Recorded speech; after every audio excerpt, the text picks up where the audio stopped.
Good morning, and I welcome you, students. We have completed the topic of periodic classification of the elements, and you already know some of the important recap, some revision. You already know what we discussed in periodic classification of elements. We discussed the law of triads. It was given by Tauberiner's law of triads. We told you he gave three elements were arranged. He formed three triads. Lithium, for example, lithium, sodium, and potassium. And he arranged them according to increasing atomic mass, increasing atomic weight. And they three were having similar properties, similar chemical properties. They have similar chemical properties, students. And important point is they have arranged according to increasing atomic mass, and the arithmetic mean of the first and third atomic mass is almost equal to the atomic mass of the middle element. So if we know the atomic mass of lithium 7, supposing this you are saying is 39, then what is the arithmetic mean? Arithmetic mean of 7 plus 39 by 2 will be 23, which is equal to the atomic mass of sodium, student. So that was the basis of the law of triads, but it was not of no use because it was only given for three triads, and as the number of elements kept on growing, then this was of no use to us. After this came the Newland law of octaves. As you have seen the table we are given, he was very good in music, so he was talking about what Saregama the 8. So what he found, when elements were arranged according to increasing atomic weight, the eighth element was showing periodicity in the property, repetition in the properties of the element, But then this was also rejected because this was also limited. This was also limited only up to calcium. It worked, and then it worked for lighter elements, and as more elements were discovered, it was also of no use. This was also gone. After this came the Mendeleev.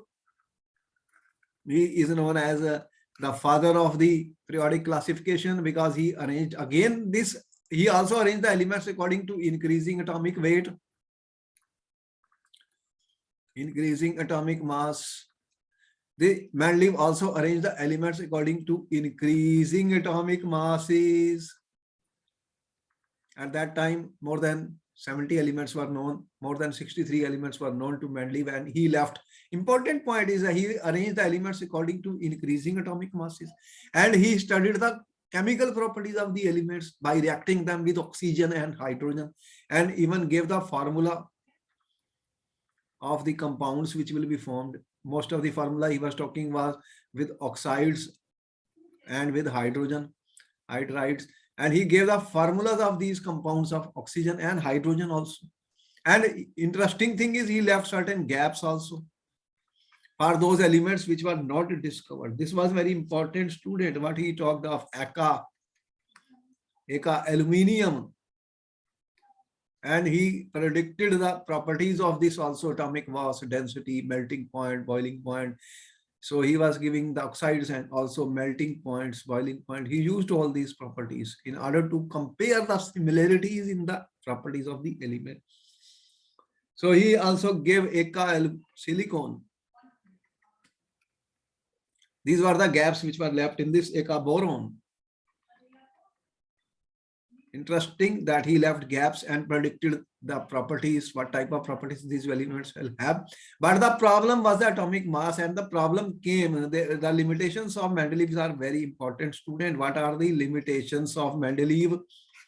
One of the most important problem was the isotope position was not explained.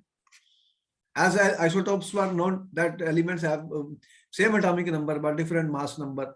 Now the question was in the periodic table, he arranged them according to increasing atomic weight, so then different isotopes will occupy different positions in the periodic classification of Mendeleev.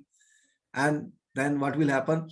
The isotopes have the similar chemical properties but different physical properties because their atomic masses are different, students. So this was a very, very serious problem. These all the limitations were overcome by the modern periodic table. modern periodic table, which we have told you, student, the basis of the, what is the modern periodic law? This has been asked. Properties of the elements are periodic functions of their atomic numbers.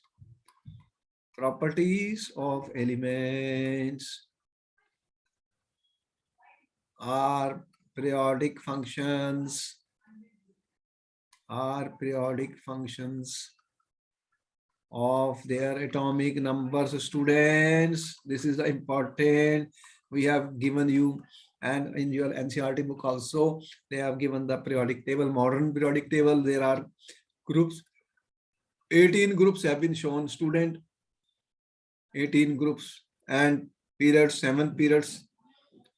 So all this we have discussed in detail. Groups, periods, what happens in group, what are the various properties like valency, atomic size, metallic, non-metallic behavior. All this we have discussed for the modern periodic table. The modern periodic table removed all the limitations which were there in the Mendeleev periodic table, and that is a final periodic table we have. And the biggest important point is that by using the modern periodic table, we can predict the chemical properties, physical properties of the elements depending on which group they belong. Because you have seen in the groups what happens, the number of valence electron remain the same in the group. Number of valence electron remain the same, student. The outermost shell electrons are same, therefore their chemical reactions, chemical properties also similar because that is where the chemical reactions take place. And in the period, what you find, variation, the valency you found increased to from 1 to 4, then 4 to 3 to 1, 0. And you have noble gases which do not react. The valency was found to be 0. The valence electrons, 8 completely filled shell, they have no tendency to react. So electronic configuration or the variation, periodic variation in the electronic configuration is exhibited in the modern periodic table, and therefore it becomes easier for us to predict the properties of the elements if we know their position in the periodic table. So we know what are metals, non-metal, metalloids. All this was explained in the modern form of periodic table. This was all explained, student. Metals on the left hand side of the periodic table, non-metals were on the right side of the periodic table. In between, we also had metalloids, which have some properties similar to metals, some properties similar to non-metals. They were called metalloids, like boron, silicon, they were metalloids also. So valency remained the same in a group, but there is a change in valency across the period. Atomic size increases down the group because the addition of new shell. This is an important question I've been asking in the paper again and again. And atomic size decreases across the period. Let us begin our question answer session now. What type of questions have been asked, students? Question 1 is coming on the screen. You will. First question, up to which element the law of octave was found to be applicable? All right, student, what is your answer? You can participate, student, in the question answer session. What is your answer?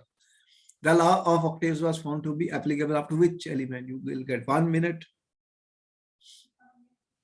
Oxygen, calcium, cobalt, potassium. Law of octaves, Newland law of octaves. Where it was applicable, up to which element? You have any idea? We have already uploaded these in our YouTube, student. This was applicable for up to calcium. Up to calcium is the correct answer. So the law of octaves was applicable, student, up for calcium. It was applicable only for lighter elements. After that, it was not applicable. That is why the Newland law of octaves was of no use as more elements were discovered. So it was only applicable for lighter elements.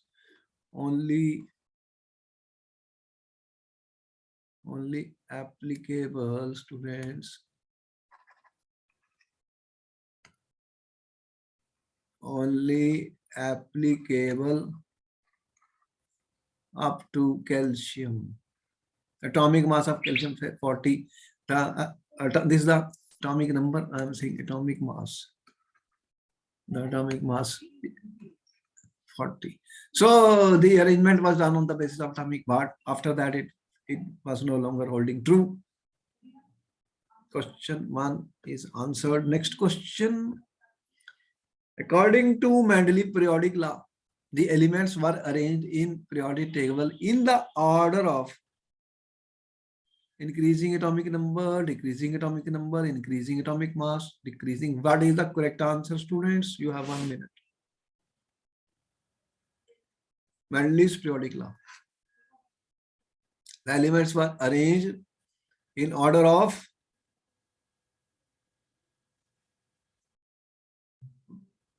you know what is the basis of the Mendeleev table? What fundamental property was used by Mendeleev? Used the atomic mass, student. Mendeleev used atomic mass,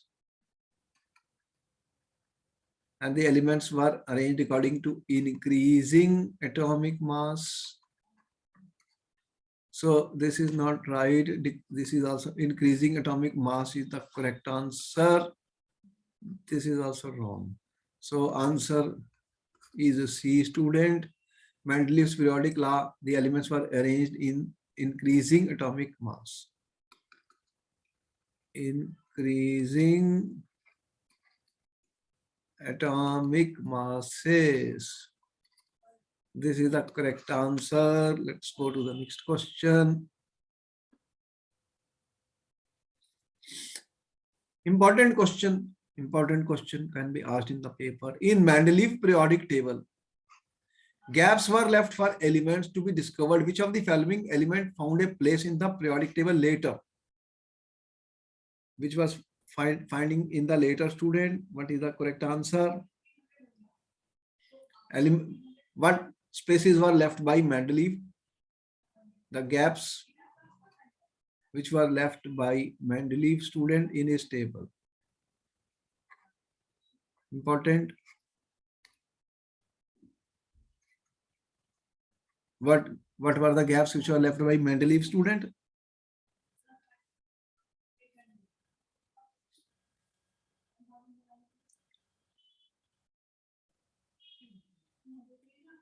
You already know. I have told you what he talked of, Eka aluminum. Then what was the other? Eka silicon. You know, when he talked of Eka aluminum. Which element is Eka aluminum, student, in Mendeleev? You know, boron, aluminium, gallium. So this Eka aluminum is similar to aluminium. That was found to be gallium. It was gallium. One element is this. Here you don't have gallium. Then he talked of Eka silicon.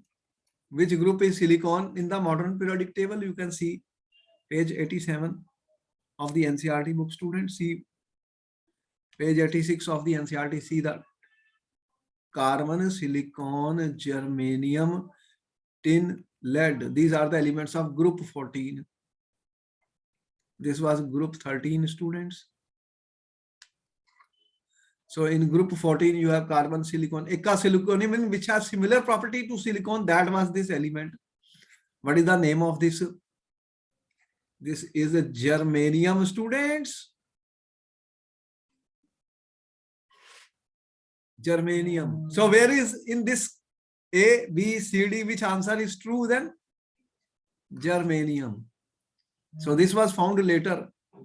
This was found later, and Mendeleev has given its atomic mass, density, melting point, boiling points. He predicted. They were almost correct. So the answer of question number 3 is A. What is the name of the element? Germanium. Important. This was named as Eka silicon, which was named as Eka. Eka is a Sanskrit word. जैसे की silver, silicon जैसा. Eka silicon. And the gap was left by Mendeleev. Gap was left by Mendeleev. समझ में आ रहा तुम्हें question कैसे solve करने paper में? एक बात याद रखिए, कोई क्वेश्चन को याद नहीं करना, समझना है। सारे क्वेश्चन के आंसर जो है अब डिस्क्रिप्टिव है तो आंसर लिखने पड़ेंगे, चौरट्टेबाजी नहीं चलेगी स्टूडेंट्स। याद नहीं करने, समझना है, समझ लो। इसीलिए हम क्वेश्चंस की प्रैक्टिस करते हैं कि क्वेश्चंस को समझना है, आंसर तभी होगा अगर हमने समझ आए। चैप्टर समझ लिया, वीडियोस रिकॉर्डेड आपके पास अवेलेबल है, उनको सुन सकते हो, बार बार उनको मैं अपलोड कर रहा हूँ, आपके पास नोटिफिकेशन है, आप ले सकते हो जितने भी हम वीडियो डाल रहे हैं, और उनको ध्यान से सुन लो। और आंसर, बिफोर यू आंसर सोचिए तब जाके आंसर करिए, बिना सोचे आंसर मत दीजिए किसी क्वेश्चन का, गलत हो जाएगा। नेक्स्ट क्वेश्चन आ गया, which of the following statement about modern periodic table are incorrect. ये इनकरेक्ट पूछ रहा है, करेक्ट नहीं पूछ रहा, इनकरेक्ट पूछ रहा है। अब बताइए, आपके पास 2 मिनट का वक्त होता है। इनकरेक्ट कौन कौन सी है? पहला स्टेटमेंट क्या है? Elements in modern table are arranged on the basis of their decreasing atomic number. Is it correct और इनकरेक्ट स्टेटमेंट? ये डिक्रीजिंग थोड़ी से इंक्रीजिंग सा किया था, तो ये इनकरेक्ट है। This statement is incorrect because the elements have been arranged according to increasing atomic number, not decreasing. अब सेकंड पे आ गए तो फर्स्ट इनकरेक्ट है। The elements in modern table are arranged on the basis of their increasing atomic masses. ये भी incorrect है, तो 2 वाली भी इनकरेक्ट है। ये एटॉमिक मासेस पे थोड़ी अरेंज हुए हैं, एटॉमिक नंबर पे अरेंज हुए। क्वेश्चन नंबर 3 आ गया। थर्ड चॉइस क्या है? Isotopes are placed in adjoining groups in the periodic table. ये क्या सही है? ये भी इनकरेक्ट है। थर्ड भी इनकरेक्ट है स्टूडेंट्स, क्योंकि isotopes are placed in the same group. Isotope सिर्फ एटॉमिक नंबर पे बेसिस पे सारा बनाया गया है, not on atomic mass. Elements in modern table are arrange on the basis of, ये करेक्ट है। This is the correct, this is correct student. तो ये कह रहा है which of the following statements are incorrect. तो कौन कौन सी इनकरेक्ट निकली? कौन कौन सी इनकरेक्ट निकली? 1 इनकरेक्ट है, 2 इज इनकरेक्ट, और 3 भी इनकरेक्ट है स्टूडेंट। तो आंसर चेक करते हैं अब कौन कौन से पॉसिबल है। पहला कह रहा है ओनली 1, ये गलत है। बी में कह रहा है 1, 2 एंड 3 इनकरेक्ट है। बोलो 1, 2 एंड 3 इनकरेक्ट है, ये सही है, this is the correct answer. ये भी गलत हो गया, ये भी गलत हो गया। तो आंसर हमारा क्या निकला स्टूडेंट? बी। 1 सही, 1 इनकरेक्ट है, 2 is incorrect and 3 are incorrect statement. तो इस तरह से आंसर पेपर में लिखने हैं। नेक्स्ट क्वेश्चन आ गया स्टूडेंट्स। देखो ये सारा रिवीजन हो रहा है, मॉडर्न पीरियोडिक जो भी टेबल हमने बनाई है, classification of elements is a most important topic. There will be a lot of questions students. Which of the following statement is correct? अब statement correct कौन सी है ये बतानी है। आपके पास है 1 to 2 मिनट्स, सोचिए और आंसर कीजिए।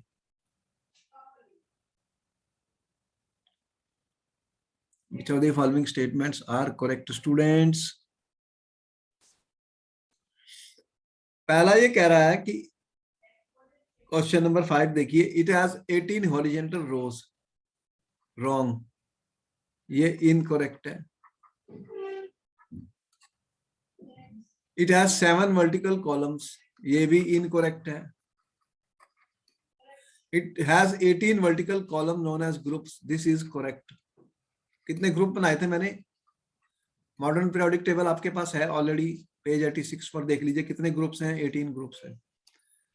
18 वर्टिकल कॉलम्स हैं, उन्हें ग्रुप्स कहा जाता है। इट हैज 7 हॉरिजॉन्टल रोज, है तो 7 horizontal row known as groups, ये ग्रुप्स नहीं है, इन्हें पीरियड्स कहा जाता है, ये पीरियड्स होते हैं। तो ये भी इनकरेक्ट है।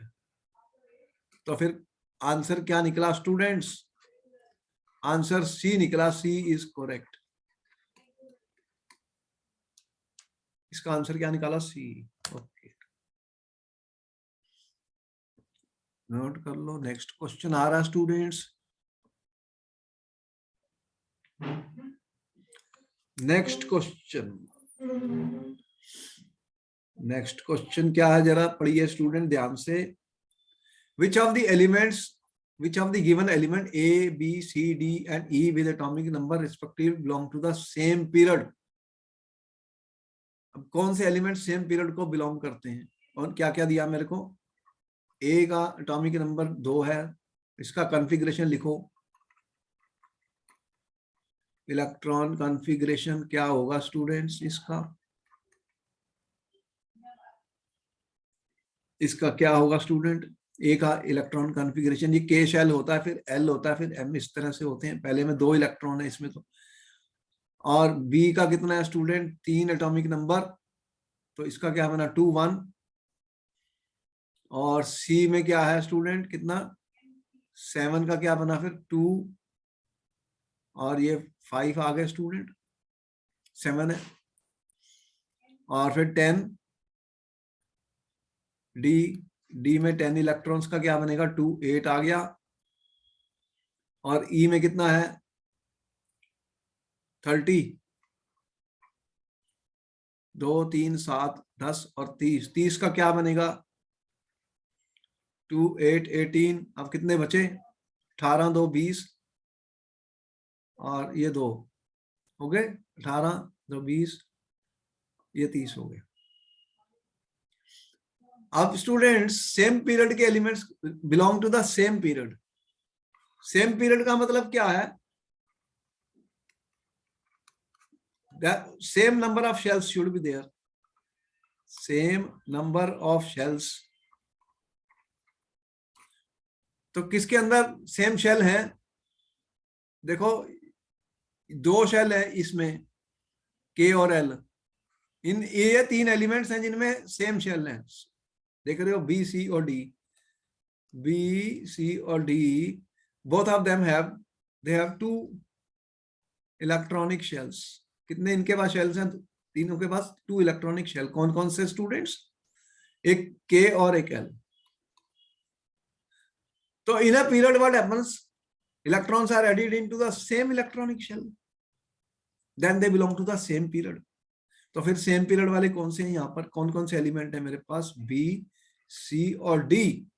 तो बी सी डी कहां पर है मेरे पास, अब आंसर देख लेते हैं। ए बी सी गलत, बी सी डी करेक्ट, ये आंसर बी सी डी आना चाहिए, रॉन्ग रॉन्ग। तो फिर हमारा आंसर क्या हमने दिया student, answer is B, B comma C comma D. देखो आंसर निकालना पड़ता है, कोई याद नहीं करना student. We don't have to cram the things, we have to work out. जब हम वर्कआउट करेंगे, अगर हमें समझ में आ गया तो आंसर निकल आएगा, नहीं तो आंसर नहीं आएगा, ये सोच लेना, बहुत इंपॉर्टेंट है। Next question, elements A, B, C, D have atomic number 9, 11. Which pair of elements belong to the same group? आपके पास 2 मिनट का वक्त है आंसर करने के लिए, उसके बाद मैं करता हूं, पहले आप सोच लीजिए कैसे आंसर करेंगे।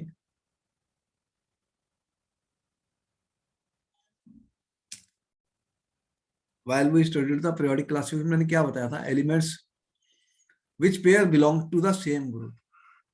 तो सेम ग्रुप का मतलब क्या होता है student, elements which belong to the same group, they will have the same group में they will have the same number of valence electrons, they will have the same number of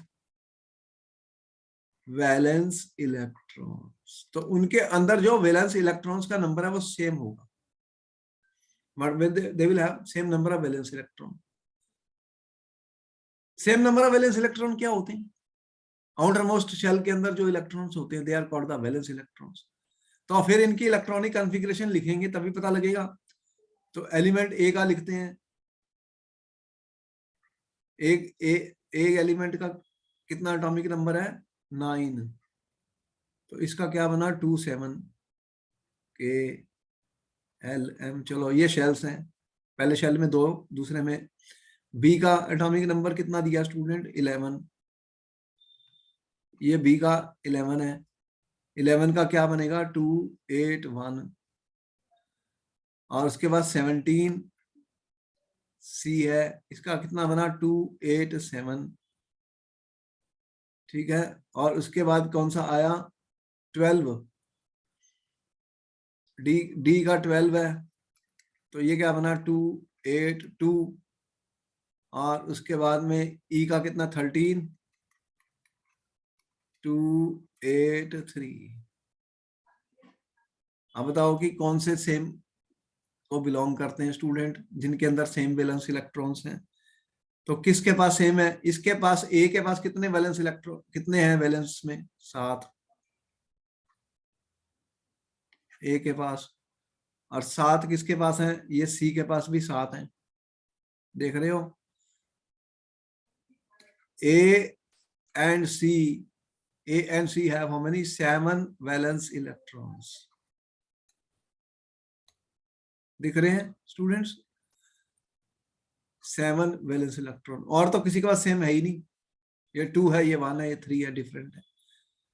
तो फिर हमारा answer क्या होगा, same group में कौन है, फिर ए से M C they belong to the same group.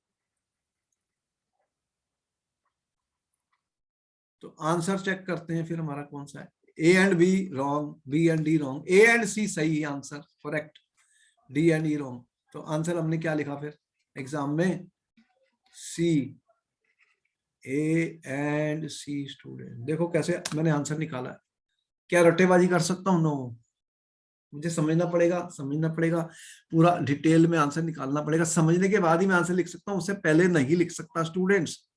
कोई भी क्वेश्चन ले लो, तो क्वेश्चन करने हैं स्टूडेंट, समझ के करने एग्जाम में।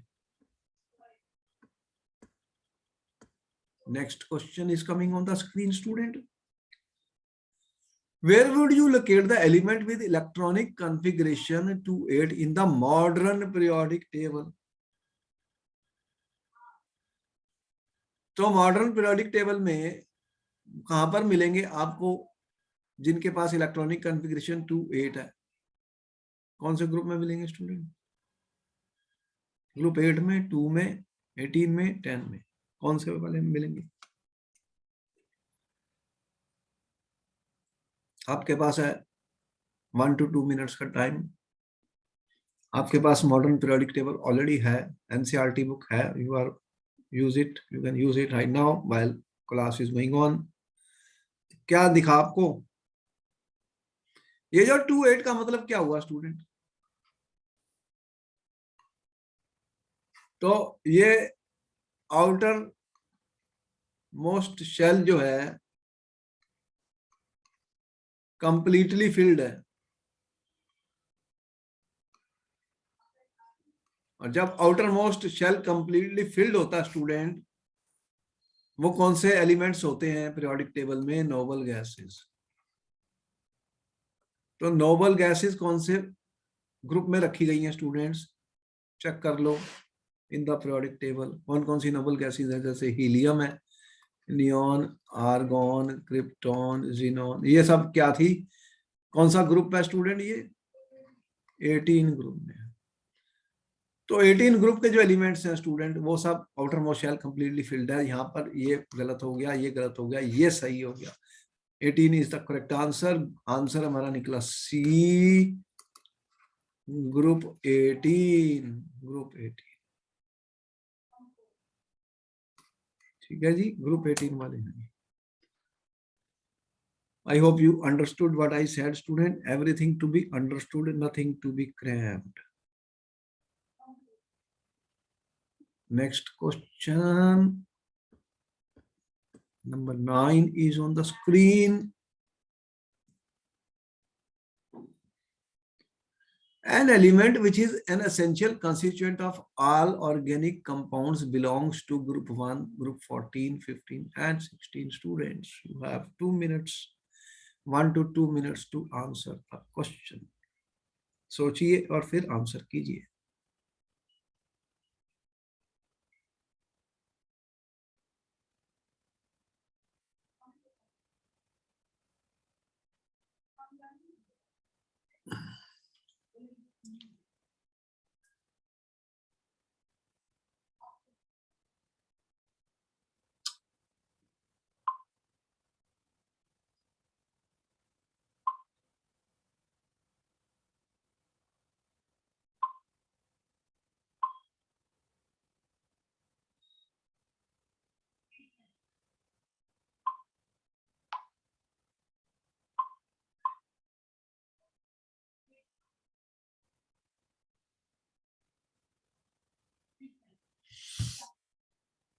Which element is essential constituent of all the organic compounds? Organic compounds में कौन सा ऐसा element है student? You are aware of this? The element which is present in these organic compounds कौन सा है? उसका क्या नाम है student? Carbon. We have discussed in detail catenation. Tetravalency of carbon forms large number of compounds. Organic compounds सभी में carbon है, तो ये कौन से ग्रुप में है? कार्बन का एटॉमिक नंबर तो आपको पता ही है ये कौन से ग्रुप में आ रहा है। 14 ग्रुप में आ रहे हैं student. Carbon, silicon, germanium, tin, lead, ये 14 ग्रुप के एलिमेंट्स हैं। कार्बन जो है ग्रुप 14 का एलिमेंट्स है, तो यहाँ पर ग्रुप 1 गलत। 14 इज द करेक्ट आंसर। ये भी गलत, ये भी गलत। तो आंसर क्या लिखा student? Answer B, group 14। Group 14 का एलिमेंट्स है।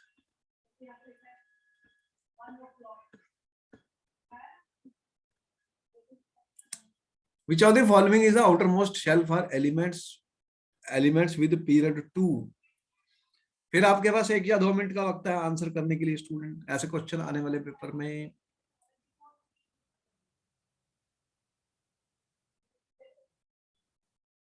हमने क्या बताया था? Period and period indicates the shell, the outermost shell number.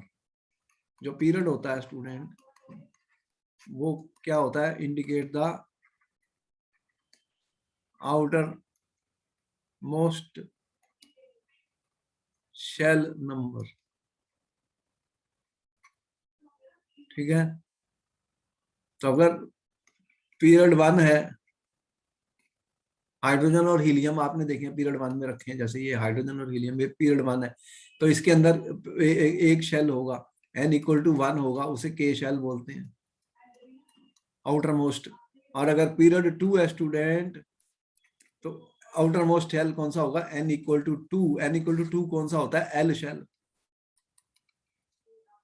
तो एल शेल जो नंबर 2 शेल है, के बाद एल, तो फिर हमारा which of the following is the outermost shell for elements of period 2? Period 2 में तो फिर एल शेल होना चाहिए, तो ये गलत हो गया। This is the correct answer. ये भी गलत, ये भी गलत। चलो, तो आंसर क्या हुआ?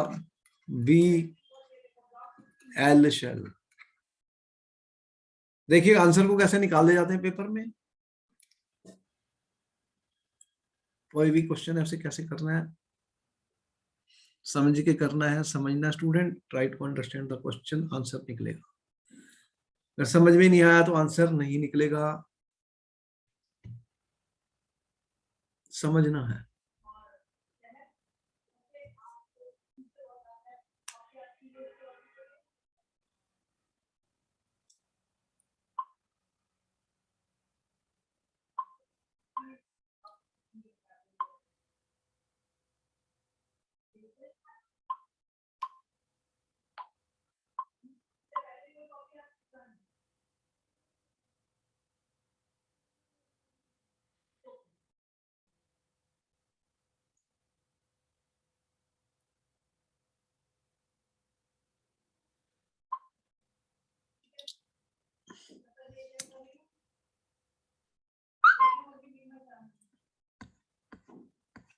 Next question is on the screen, students.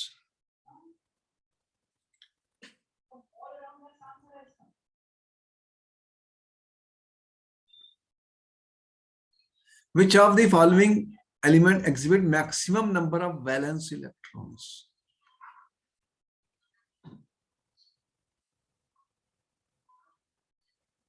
Which of the following element exhibit maximum number of valence electron? Valence electron हमने क्या बताए थे? ग्रुप में तो सेम रहते हैं। अगर मैं किसी ग्रुप में देखूं तो वैलेंस इलेक्ट्रॉन सेम है, और अगर पीरियड में देखूं स्टूडेंट तो क्या बताया था? Left to right valence electron increases.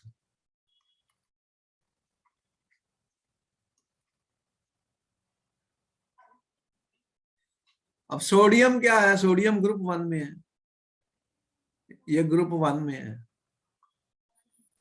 Aluminium group 13 में है, सिलिकॉन ग्रुप 14 में है, फास्फोरस कौन सा है, ग्रुप 15 में है।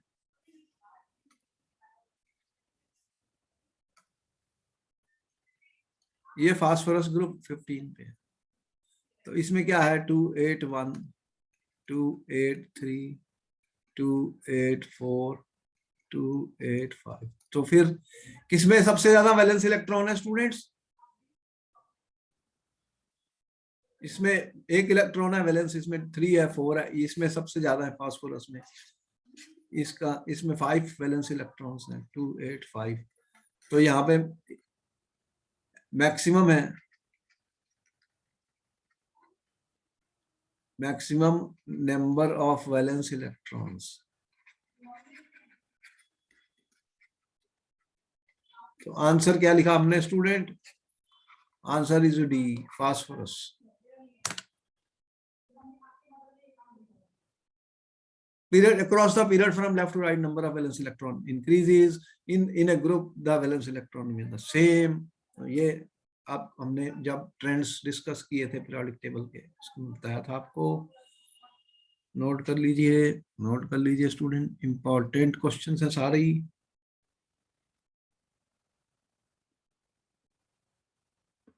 नेक्स्ट क्वेश्चन आ गया स्टूडेंट्स एग्जाम में। Which of the following gives the correct increasing order of atomic radii? Atomic radii. पहले तो ये पता करो कि पीरियोडिक टेबल में what is the position of these 3 elements. Periodic table में स्टूडेंट्स इनकी क्या पोजीशन है, कौन से ग्रुप में और पीरियड में है, कौन कौन सा है आपके पास? है नाइट्रोजन है, ऑक्सीजन है और फ्लोरीन है। 3 एलिमेंट दिए होंगे, नाइट्रोजन, ऑक्सीजन और फ्लोरीन। इसका atomic number 7, 8 and 9। Students, you have been told repeatedly that first 20 elements atomic number should be known to you. कितना? Elements from 1 to 20 atomic numbers, you should learn it, you should learn it student.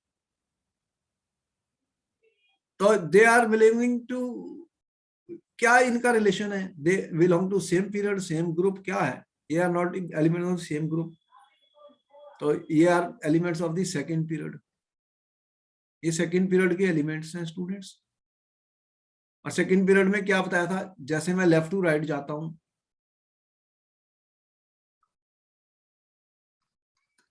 तो what happens to the student? Atomic radii, atomic radii decreases. We have discussed this trends in the modern periodic table in the previous video. Electrons are added to the same shell, but there is an increase in nuclear charge. The attractive force between outer electron and nucleus increases. The size contracts. What happens? Size becomes less. तो sizes decrease होते हैं left to right. इसका मतलब क्या हुआ student? Increasing order. फिर क्या हुआ? फिर सबसे बड़ा कौन सा हुआ? फ्लोरीन। सबसे छोटा हुआ ऑक्सीजन, और फिर हुआ नाइट्रोजन। ठीक है, इंक्रीजिंग ऑर्डर, ये इंक्रीजिंग ऑर्डर है स्टूडेंट एटॉमिक रेडियाई का। जल्दी नहीं है, क्वेश्चन को सोच लो, समझ लो, फिर करना है। तो फिर आंसर क्या लगा स्टूडेंट आपके पास? कौन सा है? पहले फ्लोरीन आया, फिर ऑक्सीजन आई, फिर नाइट्रोजन आई। ये ऑर्डर है, ये गलत, गलत, this is wrong. Fluorine, oxygen और nitrogen, this is the correct answer. तो आंसर क्या लिखा हमने स्टूडेंट? डी।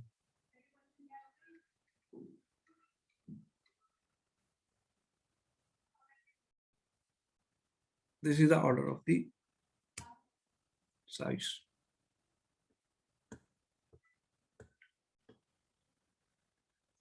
ऐसे क्वेश्चन फिर आने वाले हैं पेपर में। आ गया, which among the following has the largest atomic radii?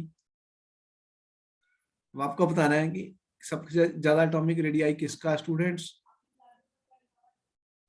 Which of the following element has the largest atomic radii? सबसे बड़ा एटॉमिक रेडियस किसका है? सोडियम कौन सा है स्टूडेंट? सोडियम ग्रुप 1 एलिमेंट है। मैग्नीशियम कौन सा है? ये ग्रुप 2 का एलिमेंट है। और सोडियम के बाद में नीचे पोटेशियम आता है, मैग्नीशियम के बाद नीचे कैल्शियम आता है स्टूडेंट्स। तो फिर कौन सा सबसे बड़ा है इसमें से? इसमें 4 एलिमेंट दिए हैं, सोडियम एंड मैग्नीशियम, पोटेशियम और दिस। इसमें यहाँ पे हमें पता है potassium is larger in size than sodium, ठीक है, because in a group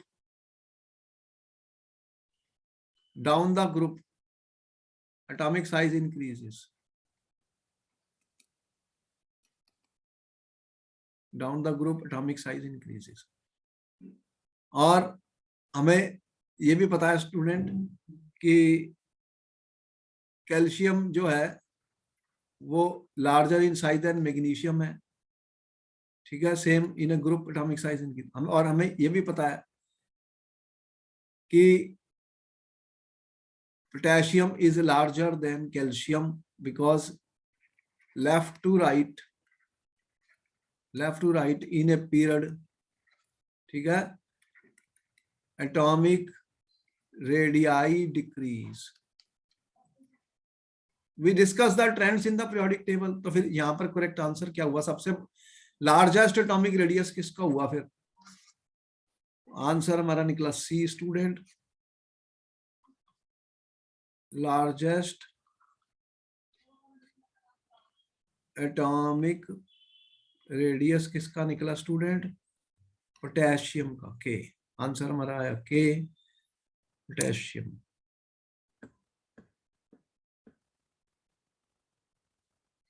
next question is coming in the screen student.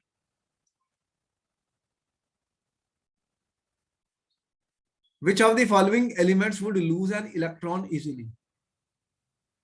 तो इलेक्ट्रॉन लॉस कौन करते हैं स्टूडेंट? मेटल्स या नॉन मेटल्स? आपको पता होना चाहिए कि कौन से ग्रुप में इलेक्ट्रॉन जल्दी से लूज करते हैं। मेटल्स जो होते हैं they lose electrons very readily.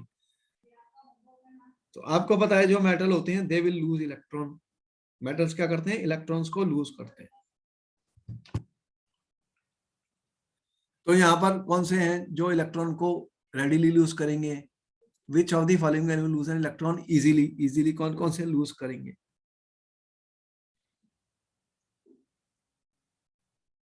देखो मेटल्स कौन से हैं? एल्कली मेटल वाले जो हैं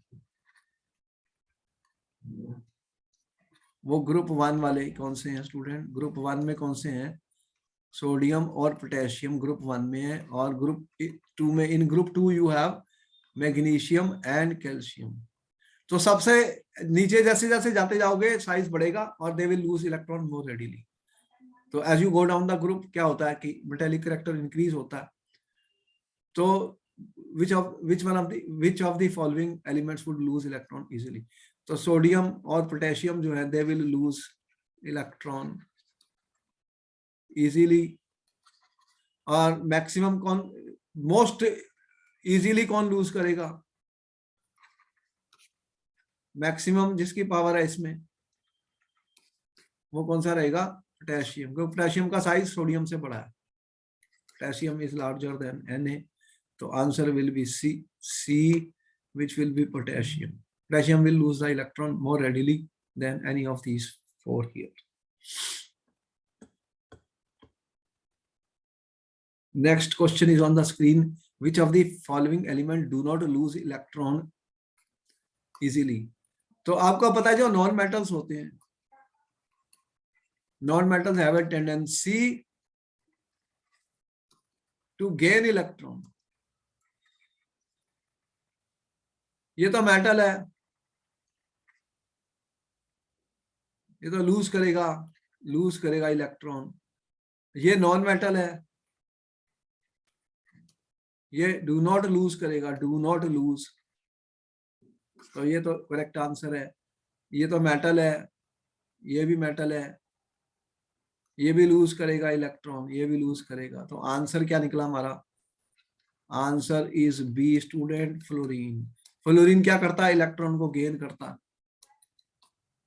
ये लूज थोड़ी करता, गेन करता। क्यों? इसमें 287 होते हैं, 288 हो जाएगा। तो ये नॉन मेटल है, they have a tendency to attract electron, gain electron students. तो ये लूज नहीं करते इलेक्ट्रॉन को, ये नॉन मेटल्स है। तो स्टूडेंट्स ये यहाँ पर हमारा question answer session is ending. Then we will continue and meet you in the next class. And these are some of the very important questions. They can be asked in the coming papers. Try to understand the question, try to read the question carefully and answer the question. Okay, bye bye. फिर मैं मिलता हूँ next class.